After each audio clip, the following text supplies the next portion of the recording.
On a gray winter afternoon in Missoula, Montana, the wind lashed against the windows of the old auction house, as if the sky itself were trying to stop what was about to happen.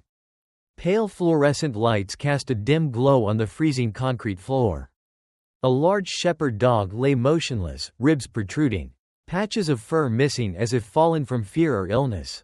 On its ear, a faded serial number. No name, no history, just 0. Around it, a few men in cowboy attire. The smell of cigarette smoke and cheap coffee mixed with damp hay and cold barbecue. Someone chuckled. If it goes for $5, I still wouldn't take it. Junk. Another smirked. Combat dog? Looks more like a brick. Might be good for soup. The auctioneer, an old man named Earl, tapped the wooden gavel on the stand. A shepherd dog, formerly served in the military. No papers, no processing info. Starting bid, $50. Anyone? Silence. Tension. No hands raised. No one wanted to deal with that snarling burden. Until, a soft clacking sound echoed from the back of the room. A worn wooden chair scraped back, letting out a slow, spine-tingling creak. A man stood up, tall, broad-shouldered, dressed in a frayed military coat, the faint emblem of the Marine Corps still visible on the sleeve. His face was hidden beneath a low-pulled beanie, revealing only a pair of deep blue eyes, the kind that had seen things no one wants to remember. "I'll take him," he said, voice low, firm like a command. All heads turned. The room fell into stunned silence. That man was Lewis Carter, former Marine, 3-time combat veteran in the Middle East. And in that moment, no one could understand why he would choose to buy a ghost about to be put down. But Lewis knew. He saw that look in the dog's eyes. Not the look of a dangerous animal, but of a soldier who had laid down his weapon yet hadn't been forgiven. The gavel struck one final time. Sold to Mr. Carter, $200 and a signed waiver of liability. No need to read it, Lewis replied, signing without looking, eyes still locked on the trembling creature. No applause followed, but something had begun, something no one there could quite see. And as Lewis bent down to gently touch the worn leather leash, Rex, the name that would soon replace 0, slowly lifted his head. Not to attack, but to receive a command. No words spoken, only a silence full of signal. Lewis didn't smile, but his hand loosened the leash slightly. And just like that, two broken souls stepped into each other's lives. A man with wounds still open, and a dog with scars no one could see. Lewis's old Dodge truck wheezed as if it, too, were coughing in the cold, groaning down winding dirt roads. In the back, the rickety metal crate clanked every time the wheels hit a pothole. Inside it, Rex didn't move. No howling, no barking, just breathing, deep, tired breaths, like they came from a place far away. Lewis glanced at the rearview mirror once, then didn't look again, not because he didn't care, but because he knew that look too well. It was the look he'd seen in his own eyes. Those nights after Afghanistan, sitting on the porch with a loaded M1911 beside him. Just waiting, to see if the night would give him any reason to stay alive. The ranch appeared through the mist, a layer of time moss covering the faded tin roof. It had once belonged to Lewis's grandfather, a man who never said, "I love you," but always left a piece of cornbread next to the coffee pot every morning. Since coming home, Lewis lived here, among old horses, rotting wood, and nightmares without names. No neighbors, no children's voices, no calls from the government, except automated texts from the VA. "Time for your follow-up appointment." Lewis opened the gate, backed the truck into the yard, and shut off the engine. The wind kept blowing, and Rex still didn't move. Lewis wasn't in a hurry. He opened the crate, didn't tug, didn't call, just opened it, then stepped back a few paces and sat down. On the cold, damp ground, beside a dry water trough, Rex stood still, his ears tilted slightly back. Not out of fear, but because he was used to everything that touched him. Being a form of control. Lewis pulled out a cigarette, lit it but didn't smoke. Let the smoke drift, as if to say, "I didn't come to give orders." 10 minutes passed. No words, no movement. Then, one paw stepped out, then the other. Rex didn't run. He just walked, slowly. Walked like he was entering a place where he could die with dignity. Not be sold off like defective stock. "You're not Zero," Lewis said, once they stood side by side, separated by a single breath. "You're Rex. The last name you'll ever need." No growl. No wagging tail. Just a small tilt of the head, like someone had finally touched the frayed cord between heart and memory. In the old barn, Lewis had laid down clean straw, a bowl of water, and some cold cuts. Rex didn't go in. Lewis didn't push him. Two men, one with scars in his dreams, the other with scars beneath his fur, slept outside on the porch that night, an arm's length apart, under the silent stars of Montana. Lewis didn't know what he was doing, but he knew one thing. This ranch didn't ask how much you were worth. It didn't make you growl to stay alive. And for Rex, maybe for the first time in years, no one was making him choose between loyalty and pain. Spring in Montana often begins with rain. Not torrents, just winds shifting direction, the smell of damp earth rising, and something in the air that makes veterans tense their shoulders. Without knowing why, Lewis was out in the yard, a watering bucket in hand, tending the grass near the fence. When the sky turned the color of ash, Rex was somewhere nearby, still not sleeping in the barn, but no longer waiting outside the gate either. The first rumble of thunder rolled in, not loud, but at just the right frequency. Lewis turned, and he saw Rex, eyes that once never strayed from the exit, suddenly wide with panic, his back arched, his whole body locked up, ears pinned down, breathing sharp and shallow. Then Rex bolted off the grass like a live round, leaping over the dry ditch, ripping through the western fence, like the entire world was collapsing behind him. Lewis didn't shout. He didn't call his name.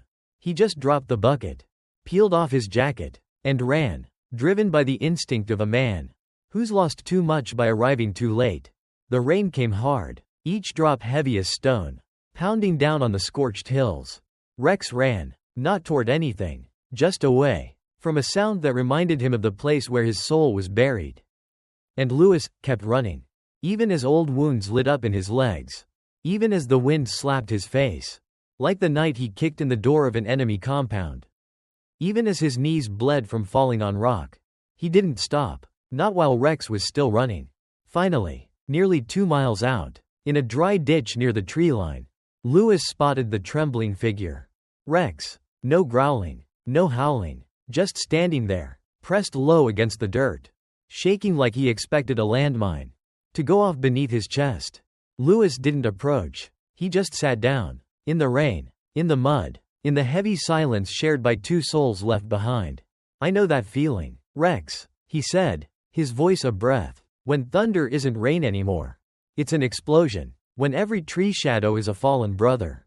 I lived there, and I ran too." A gust of wind blew a dry branch against the fence.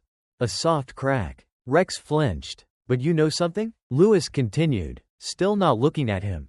"No one survives running forever. And you don't have to fight alone anymore.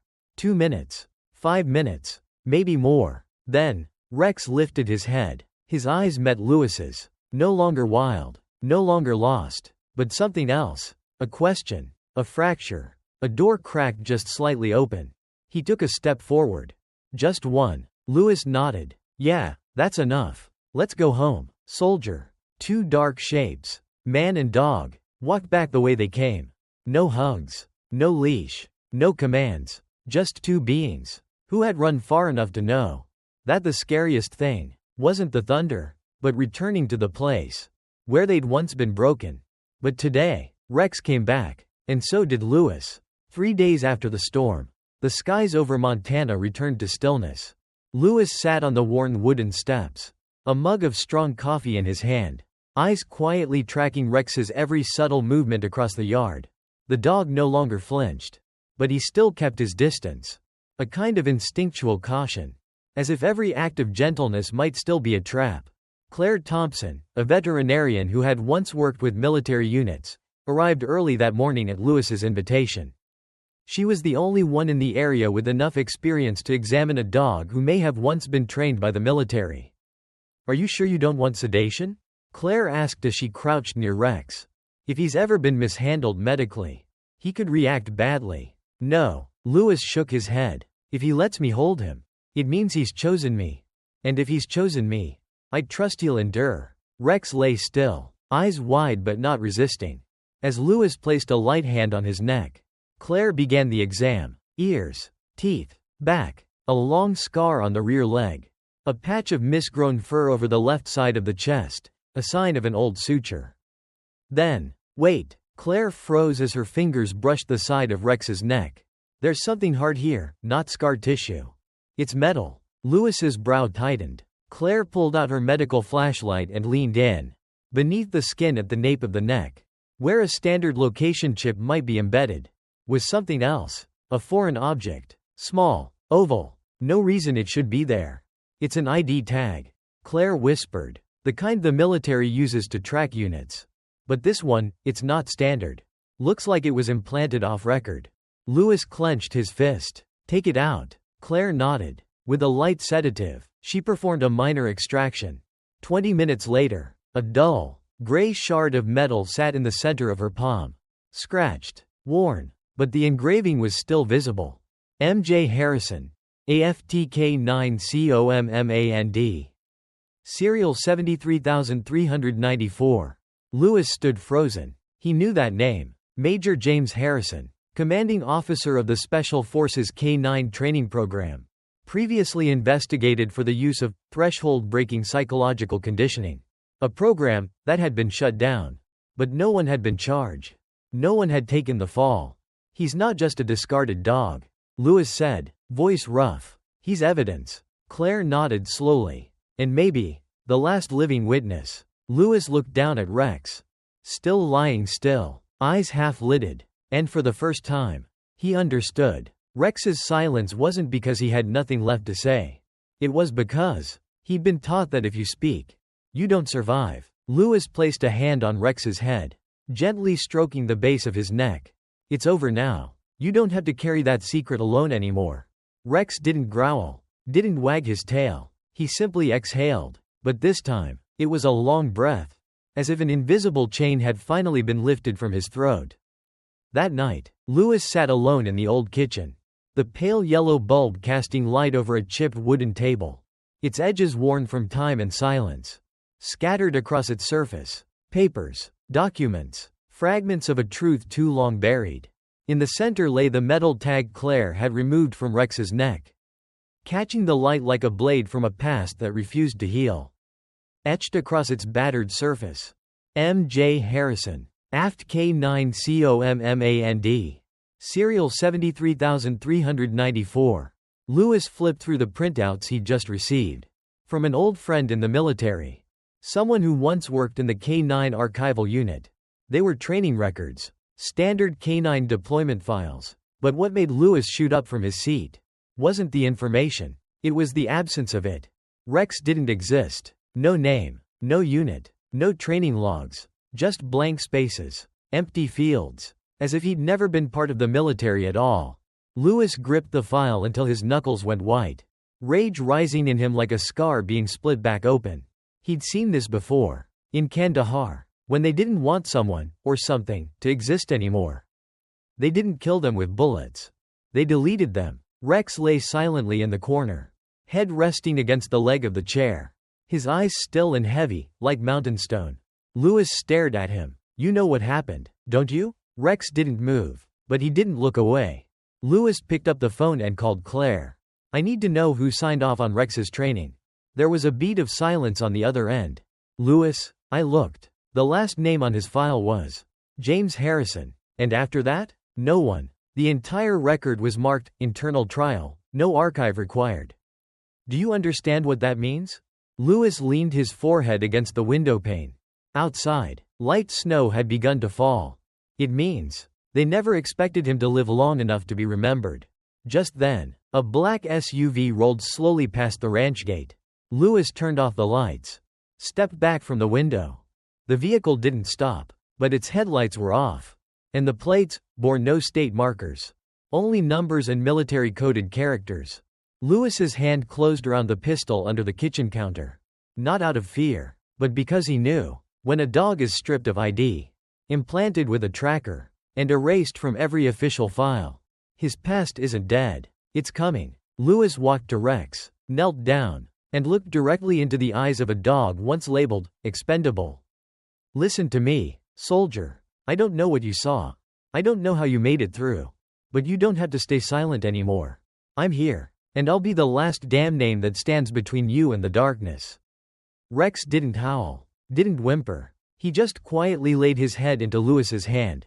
And in that moment, Lewis knew. They might have erased Rex's name from every server. But from now on, it was carved into the heart of a man. And no one could delete that. Spring had come to Montana. But the cold never left. Lewis sat at the kitchen table. An old cell phone buzzing low. Like the echo of a memory refusing to die. The screen flickered. Unknown number. He picked up, his voice rough. Who is this? A professional woman's voice came through. Mr. Lewis Grant? Who's asking? This is Lieutenant Diane Keller. Office of Special Investigations at the Pentagon. I'm calling regarding K9 serial number 73394. Lewis sat upright. His eyes shifted to Rex, lying near the wood stove. The dog raised his head, ears alert. You know about Rex? We know that Rex is still alive. And we know Harrison knows that too. Silence. Cold. Sharp. Like a blade drawn under the skin. Lewis's grip tightened on the phone. Then why is he still free? He's the one who. We don't have enough evidence to prosecute. Keller cut in. Harrison currently heads a private military contractor's canine program. He has funding, backing, authority almost parallel to federal agents. And now he wants Rex back? Not because Rex is special. Keller's voice dropped. But because Rex is the only living witness left.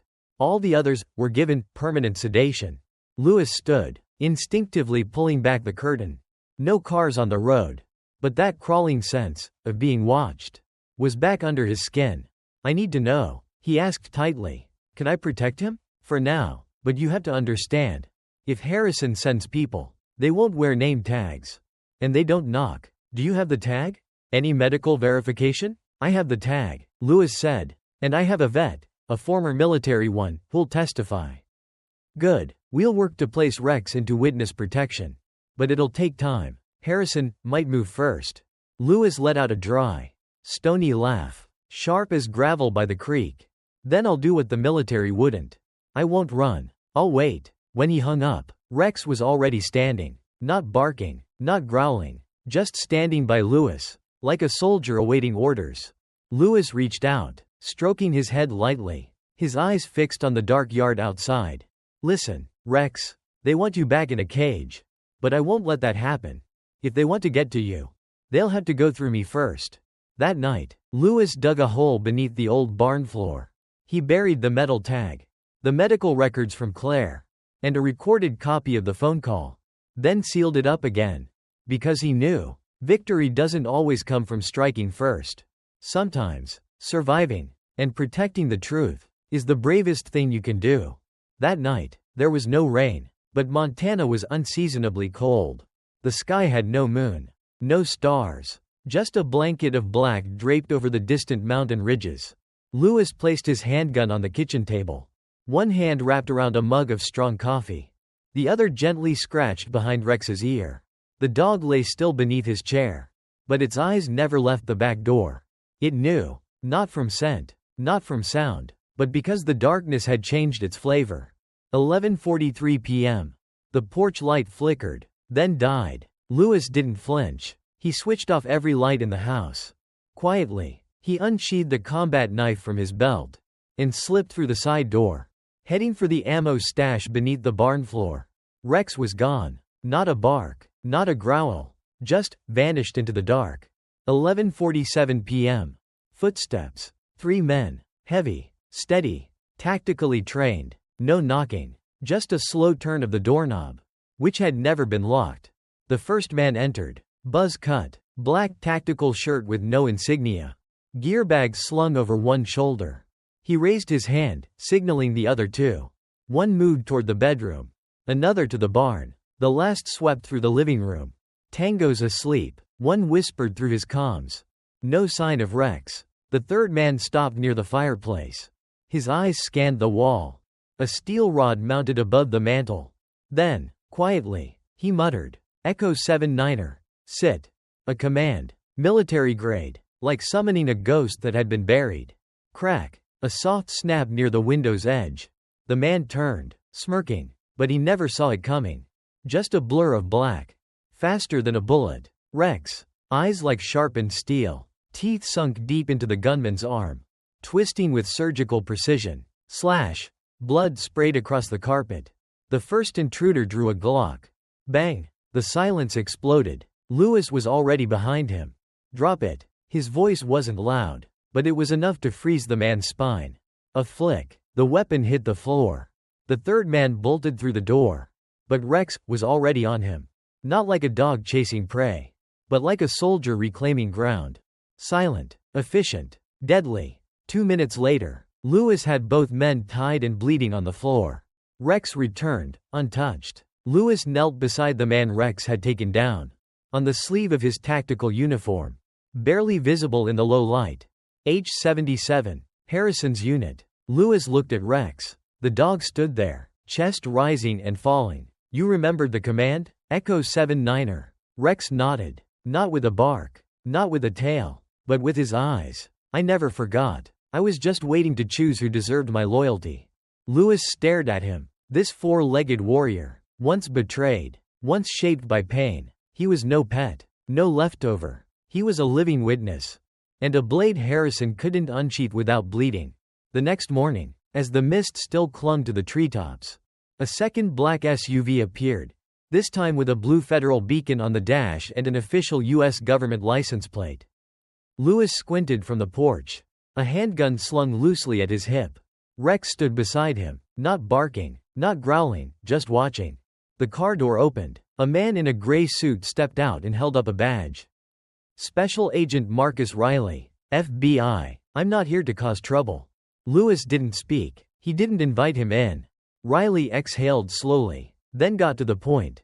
We need to talk about Rex. And what you survived last night. Inside the warm kitchen, Riley opened a laptop and placed a classified file on the table. We're investigating a network that manipulated and decommissioned elite K-9 units trained for special operations. Every one of them went through the hands of Major Harrison. Riley laid out a series of photographs, dogs once decorated with medals, now listed as deceased due to behavioral instability.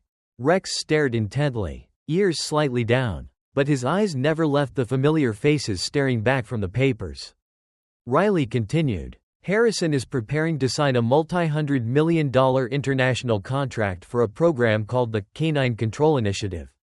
His goal is to legitimize a training model based on pain, absolute obedience, and the elimination of all evidence. Lewis narrowed his eyes. And Rex is one of the pieces of evidence still alive. No, Riley said. Rex is the only one. He paused. And with that embedded military chip under his neck, along with the recovered data, Rex is the most critical living witness in this entire investigation. Lewis leaned back in his chair, heart sinking. You're here to take him? Riley shook his head. I'm here to ask, are you willing to bring this into the light, with Rex? Because if you do, there's no going back. Rex placed one paw on Lewis's knee. Lewis looked into his eyes.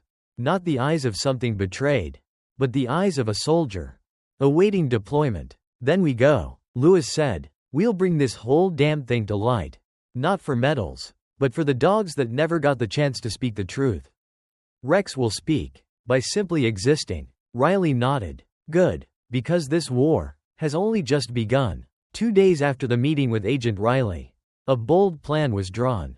Lewis and Rex would move through a northern Montana forest route, a remote path with few checkpoints, to deliver a backup copy of Rex's chip data to an old military outpost, where the FBI was waiting to extract and encrypt the information. We need 6 hours, Riley said. 6 hours of silence. No aircraft, no signals, no traces. Lewis only nodded. He knew these pine woods well. But he also knew one more thing. If Harrison had people everywhere, this handoff would not happen without bloodshed. 3:11 p.m., pine forest near the Canadian border. Lewis and Rex moved deep into the woods, along an abandoned trail. Rex had no leash, but never strayed more than 10 steps from Lewis. The sky was overcast with mist. The silence was so thick, Lewis could hear his heart louder than his footsteps. Rex stopped, ears flattened. Lewis understood immediately. They weren't waiting at the rendezvous point. They came early. And they were hunting. The first shot. Bang! A bullet ripped past Lewis's shoulder, tearing through his thick military jacket. He dropped behind a rotting tree trunk. Rex vanished. A sharp snarl. Then a thud. A strangled scream echoed through the trees. Someone had been hit by a ghost. Lewis smiled. One down. Gunfire erupted. Two attackers moved in, flanking from both sides. Lewis rolled, returned fire. One went down screaming. A leg hit. The last one, taller, stronger, precise like a Langley graduate, pulled a device from his pack. A small sonic emitter. The whistler. The tool Harrison used to break war dogs' minds. Beep. Rex staggered, let out a strangled, guttural howl. His chest heaved, legs trembled. Lewis shouted, "Rex, look at me. It's not him. You're not there anymore." Rex stumbled, but didn't fall. Resurrected from hell. The soldier raised his gun, aiming straight at Lewis. But Rex leapt, taking the shot. Not to the heart, but blood sprayed, fur soaked in deep maroon. The attacker stepped back, hands trembling. And that was the moment Lewis rose, like the last time he fought in Fallujah. 3 shots. All hit. Silence after the storm. Rex lay in Lewis's arms, eyes half closed. "Not this time," Lewis whispered. "Not after everything you've done." He tore his shirt, pressed into the wound, radioed in the coordinates. 40 minutes later, an FBI helicopter touched down, wind screaming through the forest. One thing Lewis knew for sure. Rex was no longer a witness. He was living proof of unbreakable loyalty. And Lewis, after that battle, was no longer just a veteran. He was the last soldier brave enough to stand in the dark and say, "We're not dead. We were just waiting for the right moment to win." 3 weeks after the ambush, a high-level military tribunal was convened, not public, no press, held inside a steel-reinforced room at Fort Ainsworth, a base under direct jurisdiction of the Pentagon. This trial was not organized to protect Rex. It was held to protect the truth that he had survived to carry back. Opening evidence. Data from Rex's chip. Special Agent Riley stood before the tribunal. On the large screen, the full log of Rex's GPS location, training feedback, and biological responses recorded from the day he entered military service. Between March and September, Riley pointed, Rex was subjected to high-frequency shock activation 74 times. The standard limit for military training is under 5. The room fell into absolute silence. Second evidence. The journal of Lieutenant Baker. Sarah Baker, her hands trembling slightly but gaze unwavering, handed over a file to the tribunal. "My husband wrote in his journal that Major Harrison was secretly dismantling the minds of dogs that resisted blindly following orders. Those who refused to obey without hesitation were all terminated under the label of behavioral instability." The irrefutable moment. Rex enters the courtroom. The military prosecutor gave a quiet signal. The steel door creaked open. Rex entered. No leash, no handler, just a gray-coated soldier walking with the precision of a battlefield march. He didn't bark, he didn't growl, but when Rex's eyes locked onto Major Harrison, seated at the end of the room, Harrison turned away. Lewis stood up. His voice wasn't loud, but every word rang like rounds from a rifle stock. "This is not just a military working dog. This is my comrade. He saved my life, saved the lives of my team, and is the living witness to crimes that you tried to bury beneath mountains of paperwork." Reaction from the court. One general on the tribunal lightly touched the K9 insignia on his chest. He spoke. "I once served alongside a dog like Rex back in 1982. We didn't need it to speak. We only needed it to stand like this, to know who was telling the truth." Final words from Major Harrison. Cornered, Harrison rose, voice trembling with fury. "It's an animal. It has no right to stand in a military court." Rex didn't react. He simply lifted one front paw and placed it firmly on the floor. A single gesture. A silent oath that no one could object to. Verdict. Irrefutable. Major Harrison is hereby stripped of all military ranks and criminally prosecuted under Article 134. The Enhanced Canine Controlled Training Program is suspended indefinitely. Rex was officially recorded as a special class military witness, and became the catalyst for a sweeping reform of the U.S. Military Working Dog (MWD) program. That day, Rex didn't receive a medal.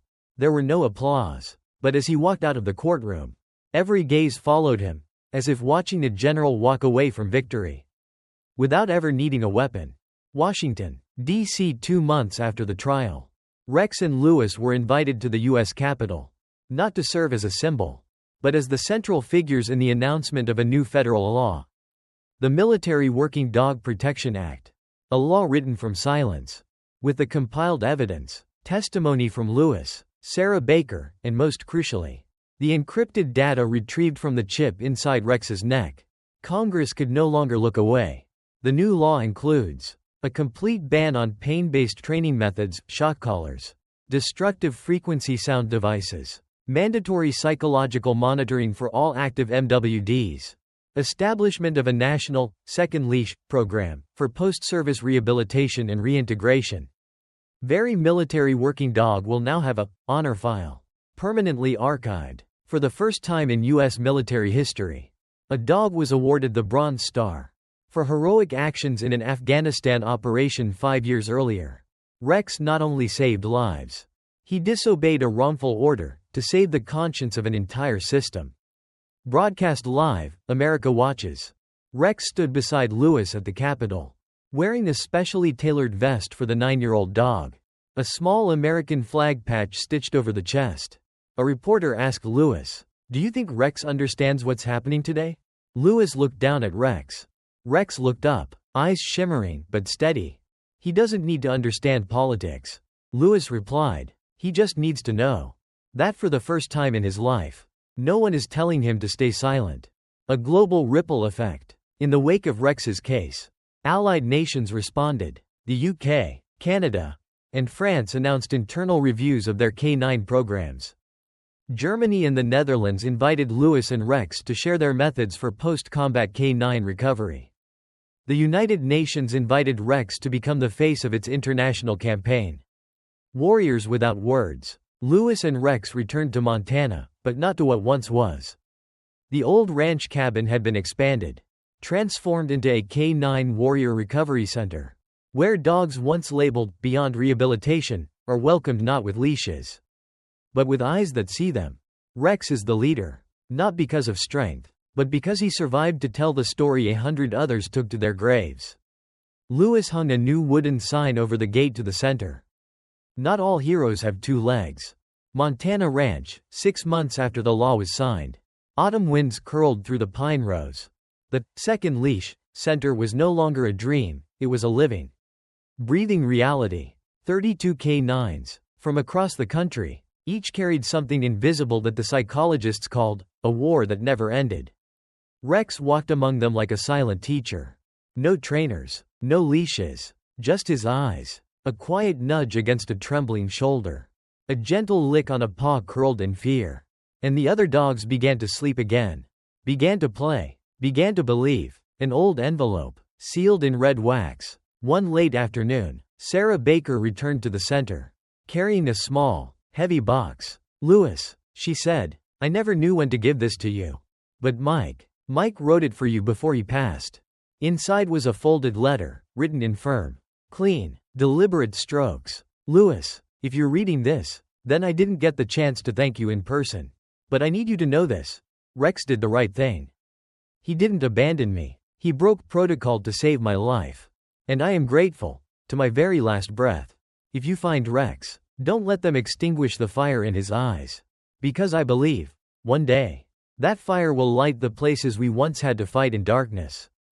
And Lewis, don't live like you're the only one who made it back. You're still here for a reason. I hope you'll be the one to find out what it is." Lewis folded the letter. He didn't say a word. Wind passed beneath the wooden awning. Rex lay beside him, eyes softly closed, as if he had already read the letter long ago. Rex passes the flame. A young dog, named Bravo, severely injured in Syria, shook uncontrollably every time thunder struck. That day, it rained. Thunder roared. Bravo curled into a ball, panic in his eyes. Rex didn't run to him. He simply walked over, laid down beside him. No touch, no soothing, just presence. Quiet, Steady. A flame that made no sound, but was warm enough to thaw someone freezing from within. 3 hours later, Bravo fell asleep in the wind. For the first time in 11 months. A new generation. That doesn't forget the old. Out on the field beyond the ranch. A simple black stone stood. Engraved with, "For the warriors who didn't carry guns, but saved the souls of those who did." Lewis placed in front of it an old, torn tennis ball. The first toy Rex ever accepted at the center. "You don't have to say anything, Rex," Lewis whispered. "But I know. We've finished what Mike hoped we would." Rex looked out at the field. Bravo now beside him. And a new group of dogs stepping off a truck. He stood up. No command given. No call required. Only instinct. The instinct of a soldier who had finally found a reason to stay. Not to fight anymore, but to pass on the fire.